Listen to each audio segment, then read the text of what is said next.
Daily routine के कुछ ऐसे काम, कुछ ऐसी आदतें अगर हर हाउसवाइफ अपनी ज़िंदगी में इसको अपना ले, तो उसे किसी तरह की कोई परेशानी नहीं होती, चाहे अचानक से मेहमान आ जाएँ या अचानक से कहीं जाना हो।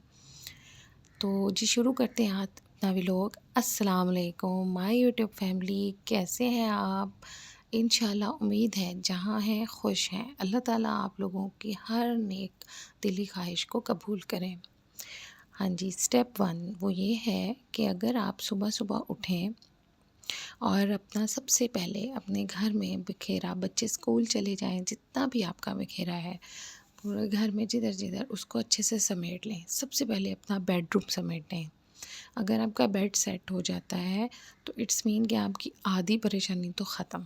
क्योंकि जब बच्चे स्कूल जाते हैं, हस्बैंड अपने काम पर चले जाते हैं, तो सबसे ज़्यादा बखेरा आपके बेडरूम में और इस जगह पर होता है। टाइमली इसको समेट लें। और कुछ लोग ऐसे, कुछ लेडीज़ ऐसे करती हैं कि अपना काम शुरू कर देती हैं या रेस्ट करना शुरू कर देती हैं। वो जो एक सुबह मॉर्निंग का टाइम वो सोकर गुज़ार लेती हैं, उसको बाद में आप पूरा दिन नहीं पकड़ सकते। उसको पूरा दिन आप अपने साथ टाइम को मैनेज नहीं कर सकते, क्योंकि वही एक ख़ास टाइम है। अगर उसमें आप काम कर लें तो फिर आपके पास आराम के लिए भी टाइम ज़रूर बच जाता है। सारा समेट लें, उसके साथ साथ ही डस्टिंग करें। स्टेप 2 ये है कि अपने फर्नीचर की डेली डस्टिंग करें। ये नहीं कि भई जब ज़रूरत पड़ी वीकली किया, 2 मरतबा किया, नो, डेली डस्टिंग करें ताकि घर हमेशा फर्नीचर साफ़ लगता है, तो और घर में और भी खूबसूरती और साफ़-सुथरा लगता है। नंबर 3 ये है कि देखें, आपके जैसे ही जो मैट्स होते हैं, टेबल मैट्स हैं, उनका भी एक दिन रखें। उनको अपना, अगर वो गंदे हो गए हैं, उनको डेली रूटीन में सफाई कर लें। कोई एक काम ऐसा रख लें डीप क्लीनिंग का। अब मैंने अपने टेबल मैट्स लिए हैं, इनके गंदे हो रहे थे, इनको साफ़ करने किया है ब्रश के साथ मिट्टी निकाल के। जिनके ऊपर कुछ दाग थे जो नहीं जा रहे थे, उसको मैंने ब्लीच डाल के पानी में तो उसको टब में डिप कर दिया है। इसी दौरान अब मैं जाकर सफाई कर लूँगी, क्योंकि मैंने देखिए सारा बखेरा, सारा घर समेट लिया हुआ है। इसके साथ अब मैं सफाई करूँगी। हाँ जी, और फोर्थ, अब अगला स्टेप ये है कि आप ये करें कि झाड़ू वगैरह जब भी सफाई करें, लेकिन आपका जो मोप है वो चीज़ों के, जैसे आपके बेड हैं, चेयर्स हैं, साइड टेबल्स हैं, इनके नीचे उसको अच्छे से डेली के डेली बिला नागा उसको मोप करें, ताकि आपके बेड के नीचे या डिफरेंट चीज़ों के नीचे एक्स्ट्रा डस्ट या एक्स्ट्रा गंदगी इकट्ठी ना हो जाए। उसके बाद एक असूल ज़रूर बनाएं, क्योंकि देखिए बच्चों का घर है तो उन बच्चों को खेलने की स्पेस ज़रूर देनी चाहिए। तो मैंने देखिए अपने बेडरूम में ना ये एक सिस्टम रखा हुआ है, क्योंकि घर इतना बड़ा नहीं है। मैं एक कारपेट है मेरा, न्यू नहीं है, थोड़ा पुराना है, उसके ऊपर एक चादर बिछा देती हूँ और कुछ कुशन्स रख देती हूँ। ये देखिए मेरी बेटी भी मेरी हेल्प कर रही है। तो ना वो कुशन्स रख देती हूँ और यहाँ पर बच्चे मेरे बैठ के सारा दिन स्टडी भी कर लेते हैं, अपनी टॉयज़ से सबिया खेल लेती है। ये देखें जी, हुसैन आया हुआ है स्कूल से मेरा बेटा, और एग्ज़ाम्स हो रहे हैं, ये बहुत जल्दी आ जाते हैं। आके ना एज़ इट इज़ हो गया, क्योंकि बहुत सुबह सहरी से पहले से जाग रहा होता है। ये देखें आप, कैसा मैट देखिए चमकदार हो गया है। ब्लीच में डिप किया है मैंने और कुछ भी नहीं किया, ब्रश किए, जितने स्ट्रेन थे, दाग थे, वो ख़त्म। अच्छा जी, अब एक और टिप ये है कि अब आपके पास टाइम है, आपका इफ्तार में टाइम है, कुछ टाइम बच गया है, तो उसको आप ऐसे यूटिलाइज़ करें कि कोई एक वेजिटेबल, मटर हो जाए या कुछ भी ऐसी वेजिटेबल फ्री हो तो एक्स्ट्रा ज़रूर अपने पास मंगा कर रखें ना।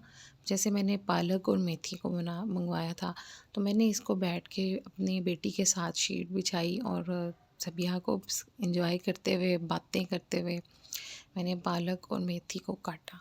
इससे ये होता है कि इसको मैं काटूँगी, ब्लांच करूँगी हल्का सा और मैं इसे फ्रोज़न कर दूँगी। इसे फ्रीज़र में रखने से होगा कि अचानक अगर कहीं मुझे जाना पड़ता है या कोई मेहमान आते हैं, तो मैं इसको निकाला और मसाला बनाया, और चाहे गोश्त के साथ बना लें, जैसे मर्ज़ी बना लें। और इस टाइम पे फिर ये भी हो जाता है कि ये टाइम होता है आप अपने बच्चों को अपने पास बिठाएं, उनके साथ बातें करें, उनको क्या है जी वेजिटेबल्स बनाते हैं, आप इन वेजिटेबल्स को काउंट करें। एक बड़ा अच्छा क्वालिटी टाइम होता है। अब साथ-साथ मैं तो सबिया के साथ बातें कर रही थी, साथ-साथ उसके साथ, और साथ-साथ मैं अपना ये काम कर रही थी। इससे मुझे अपनी बेटी के साथ टाइम स्पेंड करने का मौका भी मिल गया। अच्छा, और मैंने इसको ब्लांच करके फ्रीज़ कर दिया। अब नेक्स्ट स्टेप ये है कि जैसे ही आप फ्री हो जाएं नमाज वगैरह से, तो जो खाना बनना है इफ़्तार में, इफ़्तार तो आपको पता है एक नेक्स्ट स्टेप है कि आप फ़ौरन उस वक्त हमें गरम-गरम पकोड़े, चाट ये चीज़ें चाहिए होती हैं। लेकिन इस दौरान जो खाना बनना है वो आपके पास टाइम है तो आप टाइमली बना लें। जब आप टाइम से बना लेंगे तो इफ़्तार में आपकी परेशानी कोई नहीं रहेगी, सिर्फ़ आपने रोटियां बनानी है और इफ़्तार का सामान बनाना है। तो आप इजीली इफ़्तार में 10-15 मिनट पहले बैठेंगे रोज़ा खोलने से और अल्लाह ताला से अपनी दुआएं मांगे। अच्छा, ये देखिए आपके साथ ना मेरी खड़े मसाले की रेसिपी शेयर हो रही है। खड़ा मसाला की कढ़ाई, ये मेरे हस्बैंड को बहुत पसंद है। तो इसमें बस यही होता है कि प्याज थोड़ा सा खड़ा खड़ा मोटा मोटा काट के उसको हल्का सा नरम कर लेना है। जैसे ही वो नरम हो जाएगा उसके अंदर मैंने चिकन ऐड कर दिया है। चिकन के साथ ना मैं क्या करती हूँ, साथ ही थोड़ा सा सॉल्ट ऐड कर देती हूँ, नमक। उस फ्राइंग में जब वो चिकन फ्राई होता है ना, वो नमकीन सा टेस्ट उसके अंदर रच बस जाता है। उसके बाद मैंने उसमें लहसुन अदरक का पेस्ट ऐड कर दिया है और ज़ीरा कूट के, पाउडर नहीं है ये, कुटा हुआ ज़ीरा है, क्योंकि खड़ा मसाला है तो सारे मसाला जात इसमें साबुत साबुत से होंगे दादड़ से।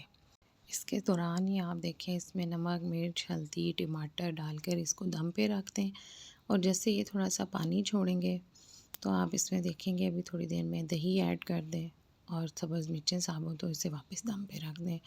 आप इसे ट्राई करें, आप यकीन करें आप इसे बहुत पसंद करेंगे। झटपट बनने वाली खड़ा मसाला कढ़ाई है। और अब आ जाते हैं फ़ाइनल स्टेप पर। वो ये है कि अगर आपने मेरी वीडियो देखी है, इसमें आपको कोई ऐसी बात जिसको आपने सीखी है उसको मेरे साथ कमेंट में ज़रूर शेयर करें जो आपको मेरी अच्छी लगी है। उसके बाद प्लीज़ लाइक करें, सब्सक्राइब करें, शेयर कर दें, बेल आइकन को प्रेस कर दें, और प्लीज़ मुझे कोई अच्छा सा कमेंट करें ताकि मुझे वो अच्छा लगे, मैं उसे पढ़ूँ, उसे उसका रिप्लाई करूँ। जबकि अभी तो मैंने बहुत ज़्यादा वीडियोस नहीं बनाई हैं, लेकिन मैं आपको पता है हर वीडियो में यही कह रही हूँ।